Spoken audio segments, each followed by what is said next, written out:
ఎన్టీఆర్ జిల్లా ఇబ్రహీంపట్నం జూపూడి నిమ్రా కాలేజీ వద్ద స్కూటీని కారు ఢీకొట్టింది. ప్రమాదంలో ఎంబీబీఎస్ విద్యార్థిని మృతి చెందింది. మరొక విద్యార్థినికి గాయాలయ్యాయి. నిమ్రా మెడికల్ కాలేజీలో ఎంబీబీఎస్ చదువుతున్నారు విద్యార్థినులు. మృతురాలు తాజ్ హఫ్సాగా పోలీసులు గుర్తించారు.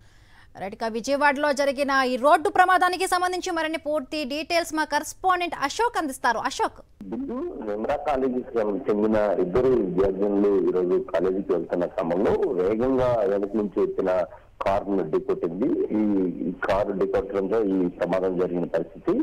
జూపూడి సమీపంలో అంటే ఇబ్రహీంపట్నం జూపూడి సమీపంలో ఈ ఘటన చోటు చేసుకుంది. చాలా వేగంగా కారు ఢీకొట్టిన పరిస్థితి చాలా స్పష్టంగా విద్యార్థులు చూస్తున్నాము. దీంతో ఘటనా స్థలంలోనే తాజ్ హాఫీ అనే విద్యార్థిని మృతి చెందింది. ఆమె గుంటూరుకి చెందిన గుంటూరు ప్రాంత వాసిగా కూడా గుర్తించారు.